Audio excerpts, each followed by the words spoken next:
junto con saludarles. Les doy la bienvenida a nuestra clase de Trabajo Social Latinoamericano. Vamos a recordar que durante las últimas sesiones estuvimos viendo distintas perspectivas para interpretar América Latina. Vimos la perspectiva de nuestra América, luego nos centramos en la perspectiva de la interculturalidad o la perspectiva integracionista, y de ahí avanzamos a la perspectiva que aborda el encuentro entre dos mundos. Todo ese material está en sus respectivos videos puestos en el aula virtual correspondiente a esta actividad curricular. Posteriormente nos centramos en la descripción de los 6 relatos que Martuchelli nos ofrece respecto de la existencia de individuos en el sur, donde se centra en la descripción de la influencia de la modernidad en las personas del continente latinoamericano, y hace una reflexión que nos invita a discutir si existen o no individuos en el sur, individuos como tales. Eso está disponible también en el aula virtual de este curso en un video que fue grabado con anterioridad. En el día de hoy nos vamos a centrar en 2 temas, uno que tiene que ver con lo escrito por el trabajo social latinoamericano, y en el otro tema va a ser algunos ejemplos de modelos analíticos y de comparación. Respecto de lo escrito por el trabajo social latinoamericano, es de relevancia para nosotros en esta actividad curricular considerarlo, puesto que, como acordamos en nuestras primeras clases, el objetivo de este curso es empaparnos de las discusiones que hay y que ha habido y que siguen existiendo en el trabajo social latinoamericano, y poder establecer comparaciones entre temáticas abordadas por los distintos países. Desde esa perspectiva, entonces, vamos a ver qué se ha escrito fundamentalmente en los últimos 54 años en América Latina. Les voy a mostrar una investigación donde damos cuenta de aquello, y luego les voy a ofrecer algunos modelos para que ustedes puedan ir pensando en cómo van a comparar los países que elijan, las temáticas que eligen. Vamos a recordar que esta actividad curricular tiene 2 evaluaciones, ¿verdad? La primera dice relación con la elaboración de un ensayo respecto de las perspectivas para interpretar América Latina, y el segundo es una comparación. Ustedes eligen un tema y lo comparan en diversos países. Para hacer esa comparación, entonces, es que hoy les voy a ofrecer el resultado de esta investigación, de lo escrito por los trabajadores sociales y las trabajadoras sociales en América Latina, y la segunda parte donde les voy a contar algunos ejemplos de modelos para poder comparar las escrituras. Respecto al primer tema, lo escrito por el trabajo social latinoamericano, al hacer una investigación basada sobre los datos publicados por la Biblioteca Virtual de la Universidad de Costa Rica en el año 2015, llegamos a esta conclusión. Estos que ustedes ven acá son los temas que los trabajadores sociales, en términos generales, están escribiendo, han escrito, mejor dicho, durante los últimos 54 años en el continente. Es un amplio espectro que va desde adultos mayores, alcoholismo, ciudadanía, criminología, cuestión social, derechos humanos, desarrollo comunitario, desarrollo disciplinar, desarrollo empresarial, desarrollo humano, desarrollo local, desarrollo organizacional, desarrollo sustentable, decolonización, discapacidad, economía popular, educación, ejercicio laboral, embarazo precoz, Estado, ética, exclusión social, familia, formación profesional, género, gerencia social, gestión social, homosexualidad, infancia, interculturalidad, intervención profesional, jóvenes, Latinoamérica. Aquí clasificamos aquellos documentos que abordan una descripción o un análisis respecto del continente, del ser latinoamericano propiamente tal, o latinoamericana.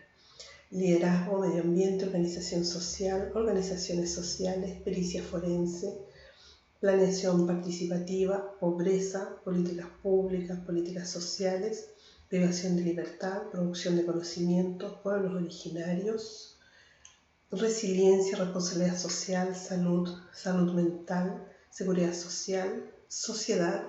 Cuando decimos sociedad, acá incluimos todos aquellos documentos que abordaban un análisis social global. Por ejemplo, aquellos documentos que hacen análisis respecto de la modernidad, del desarrollo, de la modernización o de la modernidad en América Latina, todos los que hacen alusión a la sociedad en riesgo o ese tipo de análisis más sociológico de las sociedades, lo llamamos sociedad. Violencia intrafamiliar, violencia sexual, vivienda y vulnerabilidad social. Estos son los temas que en términos generales han sido escritos durante los últimos 54 años por trabajadores sociales latinoamericanos y han sido publicados en esa biblioteca virtual. Es probable que existan otros temas, otros textos que estén publicados en otras redes, pero esta investigación está sustentada en esa base de datos.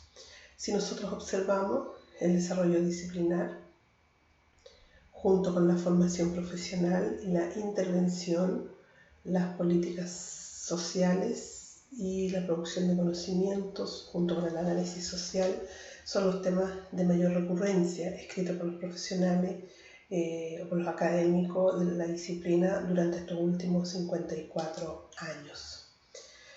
Por lo tanto, los temas más recurrentes escritos, nosotros vemos eso, pero vemos cuáles son los más recurrentes, están en este gráfico donde se puede observar que adultos mayores, ciudadanía, cuestión social, derechos humanos, desarrollo comunitario, desarrollo disciplinar, desarrollo humano, desarrollo organizacional, educación, ejercicio laboral, Estado, ética, exclusión social, familia, formación profesional, género, infancia, interculturalidad, intervención profesional, jóvenes, Latinoamérica, medio ambiente, organización social, organizaciones sociales, pobreza, políticas sociales, producción de conocimiento, pueblos originarios, salud, seguridad social, sociedad y violencia intrafamiliar son los más recurrentes. Pero de estos más recurrentes, sin duda destacan los que ya mencionamos: desarrollo disciplinar, formación profesional, intervención profesional, producción de conocimiento y políticas sociales, junto con el análisis de la sociedad. Llaman profundamente la atención que la disciplina se ha volcado al análisis respecto de sí misma cuando abarca los temas de desarrollo disciplinar, formación profesional, intervención profesional, producción de conocimiento. Según los años, si nosotros tomamos de 1971, que son los primeros textos publicados, hay un par de 1962, 63, pero tomamos 1971, donde están algunos de los textos publicados, hasta el 2015, que es el periodo en que esta investigación abarca. Nos vamos a fijar que durante el año 2001 y 2009 hay una gran preocupación por el desarrollo disciplinar en América Latina. Valdría preguntarse qué sucedía en el continente, cuáles eran las condiciones contextuales, sociohistóricas, políticas, económicas, continentales que influyeron para que la disciplina se volcara al análisis de sí misma, fundamentalmente en estos años 2001 y 2009, con poco menos preponderancia en 1998 y 2012-2014. 2015 era menos la preocupación disciplinar. No les puedo contar el 2020 porque esta investigación, insisto, fue hecha hasta el año 2015. Dicho esto, vamos a avanzar entonces al análisis de qué es lo que se ha escrito por país, porque estas barras son influidas por distintos países que no son homogéneos. Hemos dicho en reiteradas oportunidades que no es ningún continente, en particular América Latina, no es homogéneo, ¿verdad? Si nosotros vemos por países, al considerar solo los temas más preponderantes, en el caso de Argentina, formación profesional, desarrollo disciplinar, intervención profesional, producción de conocimientos, salud y políticas sociales, son los temas que han convocado a la mayoría de quienes integran la disciplina en ese país. En el caso de Bolivia, pueblos originarios, género y desarrollo humano son los temas más preponderantes. En el caso de Brasil, formación profesional, intervención profesional, género, políticas sociales, producción de conocimiento y análisis social. En el caso de Chile, desarrollo disciplinar, análisis social, formación profesional, políticas sociales, educación, interculturalidad, intervención profesional, producción de conocimientos y familia. En el caso de Colombia, desarrollo disciplinar, formación profesional, producción de conocimientos y familia. En el caso de Costa Rica, desarrollo disciplinar, formación profesional, intervención profesional, análisis social, políticas sociales, género, salud y familia. En el caso de Cuba, políticas sociales, seguridad social, organización social, medio ambiente, desarrollo comunitario, formación profesional y género. En el caso de Ecuador, formación profesional, desarrollo humano, políticas sociales, ética y familia. El Salvador, formación profesional, género e intervención profesional. Guatemala, formación profesional, desarrollo disciplinar, derechos humanos, adulto mayor, análisis social, organización social, intervención profesional y familia. En el caso de Haití, vivienda. Honduras, formación profesional, políticas sociales. En el caso de México, vulnerabilidad social, formación profesional, producción de conocimientos y sociedad civil. En el caso de Nicaragua, derechos humanos e intervención profesional. En el caso de Panamá, políticas sociales, familia, desarrollo sustentable, género, intervención profesional, organización social y políticas sociales. Paraguay se ha preocupado fundamentalmente por las políticas sociales y la formación profesional. En Perú, la inquietud ha sido por la formación profesional, violencia intrafamiliar, intervención profesional, género, producción de conocimientos e infancia. En Puerto Rico, formación profesional, género, políticas sociales, desarrollo disciplinar, homosexualidad. En República Dominicana, pobreza, intervención profesional, organización social y medio ambiente. En Uruguay, desarrollo disciplinar, ética, análisis social, ejercicio laboral, intervención profesional, vivienda y género. Y en Venezuela, desarrollo disciplinar, formación profesional, producción de conocimientos y economía popular. Si nos fijamos con atención, entonces hay algunos países que están influyendo en que estas barras sean mucho más grandes, más contundentes en la cantidad de material disponible que en los otros países. En el caso particular de América Latina, los países más influyentes en la producción de textos escritos son México, Colombia, Brasil, Argentina y Chile. La finalidad de mostrarles los temas que se están escribiendo por país es que ustedes tengan la posibilidad de elegir alguno de estos temas que les interese seguir y encontrar la documentación en la biblioteca virtual de la Universidad de Costa Rica y leer los artículos allí disponibles respecto a estos temas y luego poder comparar lo que se ha escrito en al menos 2 países.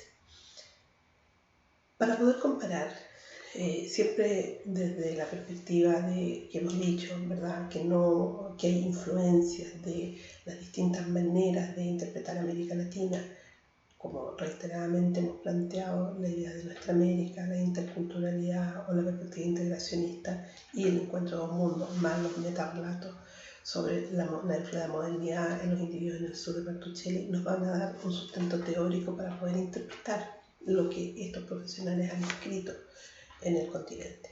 Vamos a tomar entonces un tema en un país y el mismo tema en otro país.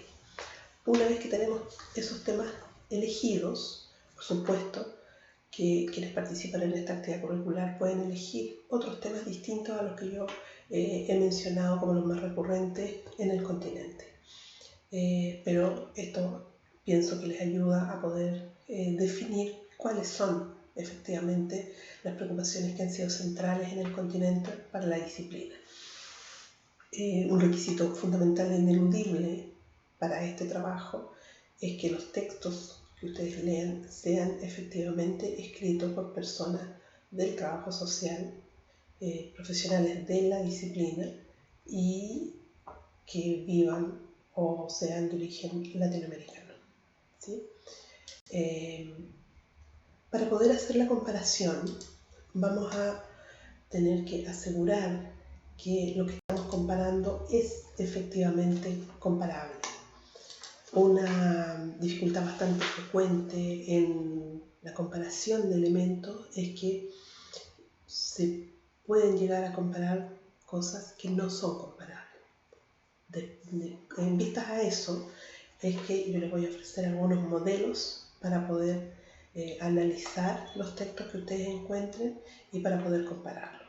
La idea es que cada integrante del curso pueda elaborar su propio modelo y pueda hacer su comparación particular. Habíamos acordado, ¿verdad?, en nuestros encuentros anteriores que el análisis y la comparación, dado el contexto extraordinario que vivimos hoy día, producto del COVID-19, es que cada persona va a optar si hace este trabajo en términos individuales o lo hace en forma grupal. Independientemente si es grupal o individual, cada participante, cada grupo o cada persona tendrá que hacer un modelo para analizar y comparar, de tal manera que nos aseguremos que lo que estamos analizando, insisto, sea comparable. Una primera posibilidad es que ustedes establezcan núcleos semánticos. Aquí hay un ejemplo sacado de la web de un núcleo semántico muy simple que lo que intenta es dar cuenta de una situación en particular. El núcleo semántico es la muerte y entonces está vinculado a la iglesia está vinculada a un sacerdote, pero la iglesia además está vinculada a un difunto y a este difunto que era vasallo de San Benito. Entonces, si volvemos a la idea de iglesia, que es la que aglutina este núcleo semántico, hay un sacerdote y ese sacerdote está vinculado a una misa, que es un homenaje, pero esa misa como homenaje se contrapone a los tambores que son ofrecidos por la comunidad originaria de esta persona, que le ofrece como homenaje frente a la muerte. Y la salida, entonces, el cementerio. Este es un ejemplo de núcleo semántico que, insisto, es bastante sencillo, es más bien como una especie de mapa conceptual o de relaciones, pero que es posible, es susceptible de ser aplicado por ustedes al análisis de las temáticas escritas por las personas integrantes de la disciplina en América Latina. Esta es una posibilidad de que ustedes vayan leyendo y vayan llenando cada una de estas posibilidades y armen un esquema que apliquen a un país y luego al otro país en un tema común que eligieron. Por ejemplo, están viendo lo que se ha escrito en pobreza, respecto de pobreza en Haití y lo que se ha escrito respecto de pobreza en Brasil. Hacen este esquema y analizan el texto escrito en Brasil y el texto escrito en Haití a la luz del esquema que ustedes armaron sobre la base de lo que fueron encontrando en esos mismos textos. Otra posibilidad, otro ejemplo, es un núcleo semántico que tiene una complejidad mayor y por lo tanto da mayor posibilidades analíticas. Este ejemplo está sacado de la investigación Fondesit que realizamos en el año 2017 al 2019 y este es el núcleo semántico que permite hablar respecto al compromiso emocional de las personas entrevistadas con su trabajo profesional.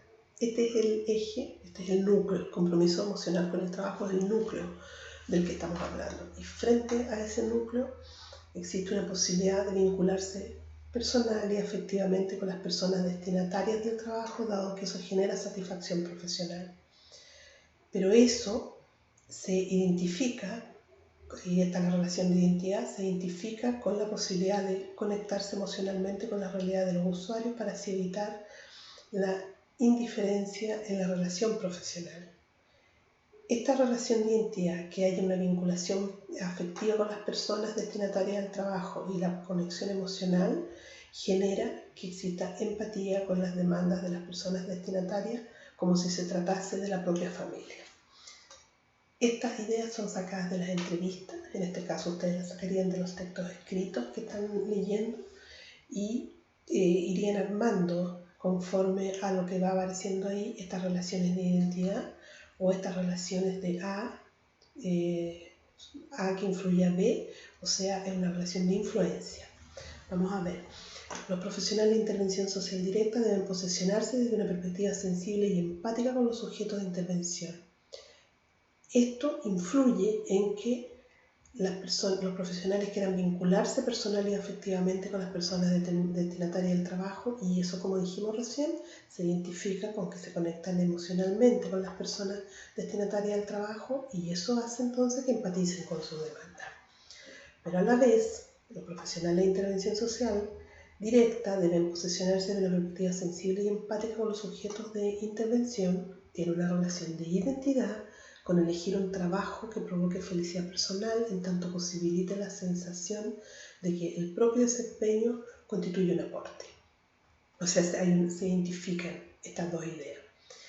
Y que se elija un trabajo que provoque felicidad porque genera aporte, influye en que los profesionales se vinculen con las personas. Este es un ejemplo de núcleo, bueno, y de aquí sigue el ciclo, ¿no? Este es un ejemplo de núcleo semántico. La manera de hacerlo para ustedes en esta actividad curricular significaría que tendrían que leer los textos de cada uno de los países y luego identificar en ambos países estos elementos. Y entonces armarían un núcleo semántico con aquello que sea común a ambos países. Pero este trabajo también tiene la posibilidad que ustedes encuentren divergencias. Como hemos dicho, no es ningún continente es homogéneo, y mucho menos América Latina. Por lo tanto, lo que vamos a encontrar acá es convergencias y divergencias. Es decir, que ustedes podrían armar un núcleo semántico como este, donde encuentren convergencias respecto de que los profesionales deben posicionarse en una perspectiva sensible y empática frente a los sujetos de intervención. Podría eso, converger en eso, pero sin embargo podría ser divergente en el sentido de que hay que comprometerse emocionalmente con el trabajo, o esto llevaría a no comprometerse emocionalmente con el trabajo. Por lo tanto, un mismo núcleo semántico ustedes lo pueden usar para encontrar divergencias o convergencias. Si nos devolvemos un poquito, este esquema muchísimo más simple, pero que da menos cuenta del contenido, por lo tanto es muchísimo más difícil de analizar, les permitiría encontrar también divergencia y convergencia.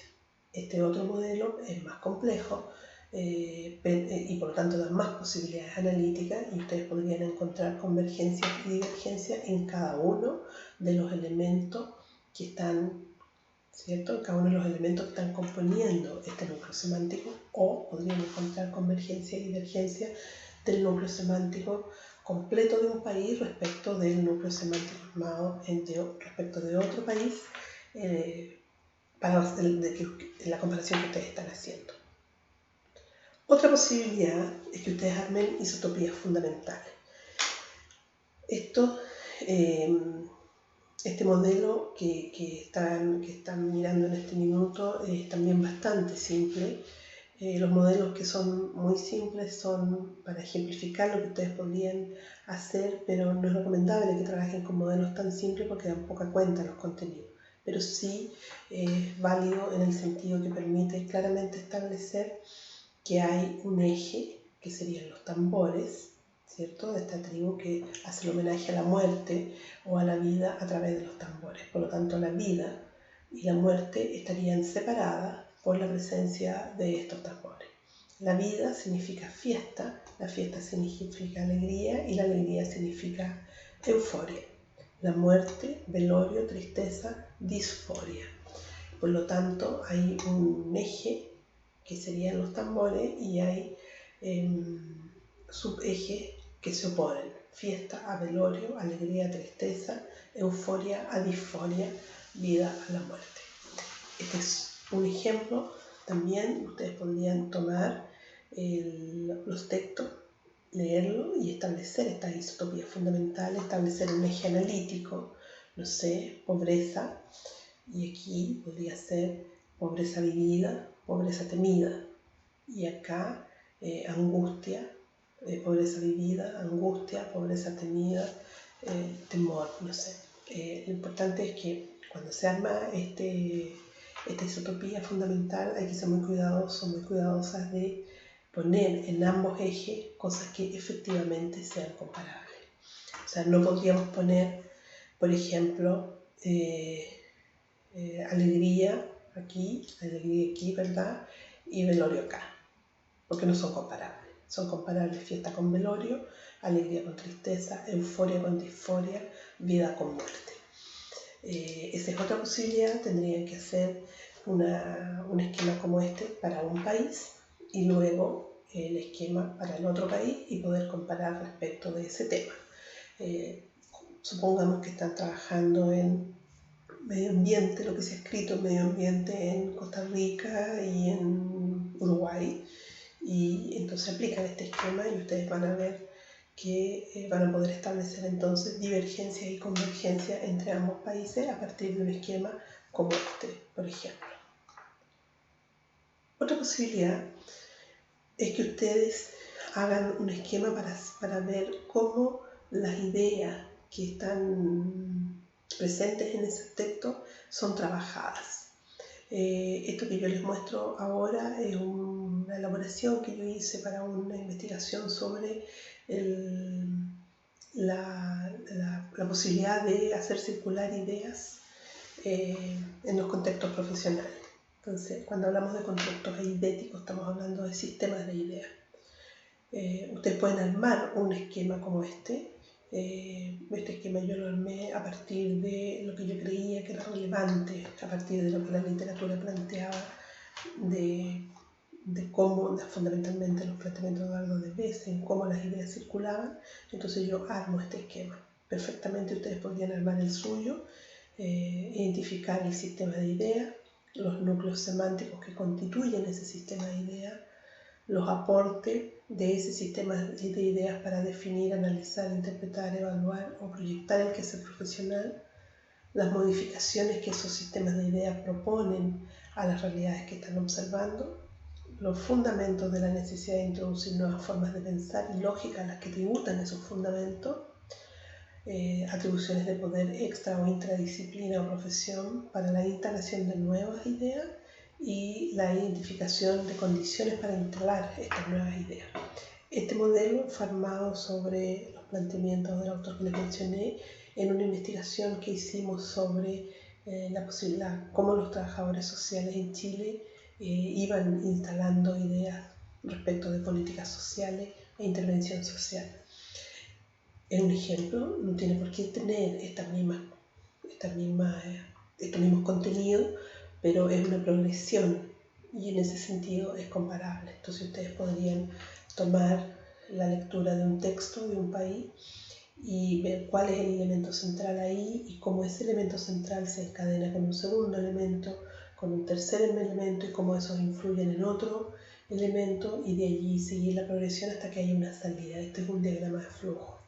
Entonces, una vez elaborado ese esquema, lo tendrían que aplicar al otro país para llegar a establecer convergencia y divergencia respecto de ese tema que están investigando en América Latina. ¿Sí? Otro ejemplo podría ser este, que insisto, son ejemplos, no tienen por qué ser el modo como ustedes lo hagan, pero sí tienen que tener un modelo, un esquema, un eje comparativo. Este modelo yo lo armé para hacer una investigación sobre reflexividad, de las formas en cómo la reflexividad era aplicada en América Latina, y entonces acá lo primero que yo hago es ver cuál es la construcción discursiva, es decir, qué es lo que se dice que es la reflexividad. Tomo textos escritos por cientistas sociales latinoamericanos y latinoamericanas, hombres y mujeres, y veo la construcción discursiva. O sea, qué es lo que ellos están entendiendo, qué es lo que están escribiendo, cómo definen la reflexividad. Luego de ello, me centro en ver cuál es la dimensión de la aplicación conceptual. O sea, cuando hablan de reflexividad, hablan de sí mismos, hablan del entorno, hablan de la sociedad. 3 niveles yo defino. ¿Por qué defino esos niveles? Porque es lo que los textos plantean. Los textos, al leerlo, establecen ahí la reflexividad está aplicada respecto a sí mismo, respecto al entorno más inmediato o respecto a lo más estructural. Y por eso entonces yo armo este eje que le llamé dimensión de aplicación conceptual. Pero esta construcción discursiva, o sea, el modo como los cientistas sociales están definiendo lo que es la reflexividad, tiene personas destinatarias. Cuando uno escribe un documento, habitualmente tiene una persona destinataria, alguien a quien quiere comunicar una idea. Y entonces aquí en el análisis de estos textos yo me detengo a mirar cuáles son esas personas destinatarias de esas ideas.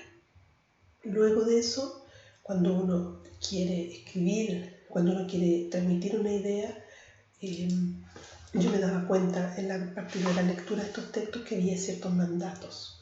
Cuando digo mandatos no quiero decir obligaciones, sino que son ciertas ideas, ciertas concepciones que las personas que escriben estos textos tratan de transmitir y por lo tanto tratan de poner elementos ético-valóricos que se van transformando entonces en mandatos. Acá yo me fijaba si eran mandatos implícitos o explícitos. Había textos en que explícitamente decían la reflexividad implica deconstruir el machismo hegemónico o la masculinidad hegemónica. Ese es un mandato explícito. Pero había otros textos que decían la masculinidad hegemónica se ha traducido en machismo que ha generado daño en las relaciones entre las distintas personas componentes de las comunidades en mi país. Entonces ahí hay un mandato implícito. No está diciendo que hay que deconstruirlo, pero está diciendo que ha generado daño entre las personas componentes de su comunidad. Por lo tanto, podemos nosotros interpretar que el mandato es que hay que deconstruirlo, ¿verdad? Ningún profesional de las ciencias sociales ni las humanidades va a pretender que eso se mantenga.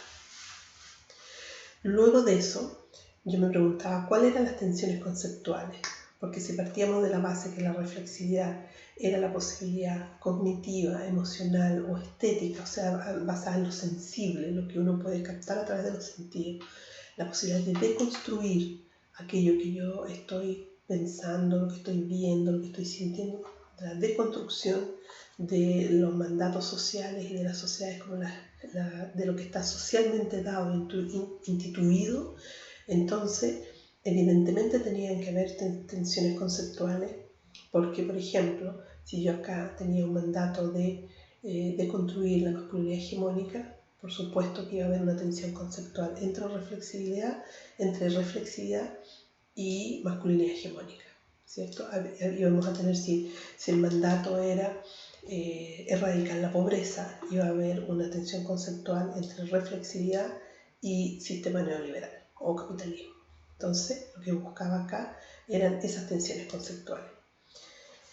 Y luego me aboqué a buscar nuevas propuestas conceptuales, porque si había tensiones conceptuales acá, yo suponía que podía haber nuevas propuestas conceptuales o una resignificación de este concepto de reflexividad. En el caso particular de esta investigación, lo que encontré es que yo partí de la base de que había una reflexividad, como les comentaba, estética, cognitiva y hermenéutica. La reflexividad cognitiva tenía que ver con que yo tengo que tener cierto nivel de educación para poder cuestionar, pensar, reflexionar, medir los riesgos a los que me he enfrentado en mi vida cotidiana. Esa es la reflexividad cognitiva. La reflexividad estética tiene que ver con aquello que yo puedo sentir y captar a través de los medios de comunicación e información o de la vida cotidiana, pero se capta a través del aparato sensible, es decir, aquello que yo veo, escucho, lo que percibo. Y la reflexividad hermenéutica, que dice relación con la posibilidad de democratizar la producción de conocimiento y los conceptos de ciencia que están a la base de esa producción de conocimiento. Si yo partía de que esos eran los conceptos de reflexividad y partía de la base que había una construcción y había mandatos, había personas destinatarias y había tensiones conceptuales, entonces yo me preguntaba si había nuevas propuestas conceptuales. A partir de este análisis encuentro acá que en América Latina hay una nueva propuesta conceptual respecto a reflexividad, que es la reflexividad corpórea. Está vinculada a la reflexividad corporal, donde cuerpo y mente son considerados un solo eje de pensamiento, un solo eje de sentimiento. Por lo tanto, estaba vinculada a la reflexividad estética y cognitiva. Y se plantea entonces que la reflexividad no podría ser vista como un concepto desapegado de la idea de reflexividad corpórea. Esa idea está puesta en Brasil sobre los trabajos que se hacen en relación al candombe. Por eso que se vincula la idea del cuerpo y la mente. Por lo tanto, cuando hago este análisis, hay una divergencia de la idea de reflexividad corpórea, en el caso de Brasil, con el resto del continente, donde no se trabaja la reflexividad de ese tipo y no hay nuevas propuestas conceptuales respecto de este tema. Esa entonces es otra posibilidad. Si nos devolvemos y nos fijamos, entonces los distintos modelos, se trata de tomar, como ya dije, dos países distintos, un tema en común y elaborar algunas de estas posibilidades u otras que tanto en equipo o individualmente pudieran generar para poder identificar y establecer divergencias y convergencias respecto de los temas trabajados en el continente en distintos países. Una vez que tengamos eso, vamos a avanzar hacia la segunda parte de este trabajo, que es la aplicación de las perspectivas respecto de la forma de interpretar la América Latina en lo que los trabajadores sociales y las trabajadoras sociales están reflexionando y están pensando. En la próxima sesión nos vamos a centrar en analizar algunos de aquellos elementos y vamos a ver, por ejemplo, que hay diferencias en la forma en cómo desde la disciplina se nominan determinados fenómenos o determinadas cosas conforme a la perspectiva para interpretar la América Latina que adquiera ese equipo profesional o ese grupo profesional o esa persona en particular. Esa es la segunda parte que vamos a hacer de este trabajo. Por lo tanto, la invitación está formulada.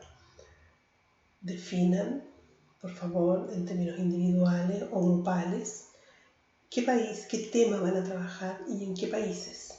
Una vez que tengan definido el tema y los países en los que van a trabajar, lean los documentos, busquen la biblioteca virtual de la Escuela de Trabajo Social de la Universidad de Costa Rica y van a encontrar muchísimos documentos disponibles en texto completo. Ustedes los leen y una vez que los lean, arman este modelo, uno de estos modelos conceptuales o arman uno distinto. Esto, insisto, que les he mostrado es solo un ejemplo, no tiene por qué ser así. Ustedes pueden armar sus propios modelos analíticos para encontrar divergencias y convergencias. Sí es condición necesaria que exista un modelo, un esquema, para que nos aseguremos de que estamos comparando cosas que efectivamente son comparables. Una vez que tengamos eso, nos reunimos en una próxima contacto virtual para revisar aquellos modelos y revisar aquellas dudas que puedan persistir. Estaré atenta al aula virtual durante la próxima semana para responder dudas que hayan quedado, ya sea de los contenidos que vimos anteriormente o de lo que hemos trabajado hoy día. Que tengan un buen pasar, que estén muy bien. Hasta luego.